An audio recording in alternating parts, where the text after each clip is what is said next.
Cricket దిగ్గజం సచిన్ టెండూల్కర్ ఇంట్లో పెళ్లి బాజాలు మోగనున్నాయి. సచిన్ కుమారుడు అర్జున్ టెండూల్కర్ త్వరలోనే ఓ ఇంటివాడు కాబోతున్నాడు. తన చిరకాల స్నేహితురాలు సానియా చందోక్తో అర్జున్ వివాహం మార్చి 5వ తేదీన ముంబైలో అట్టహాసంగా జరగనుంది.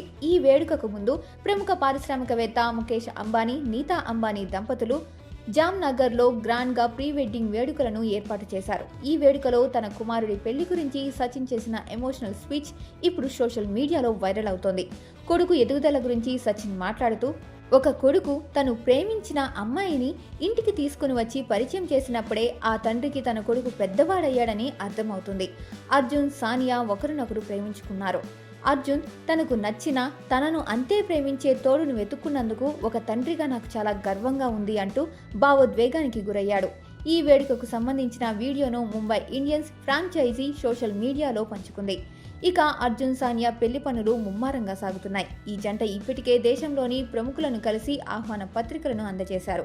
ప్రధాని నరేంద్ర మోదీ, హోంమంత్రి అమిత్ షా, రాష్ట్రపతి ద్రౌపది ముర్ముతో పాటు ప్రతిపక్ష నేత రాహుల్ గాంధీని కూడా కలిసి పెళ్లికి ఆహ్వానించారు. ముంబైలో జరగబోయే ఈ పెళ్లి వేడుకకు క్రీడా, రాజకీయ, సినీ రంగాలకు చెందిన దిగ్గజాలు హాజరు కానున్నారు.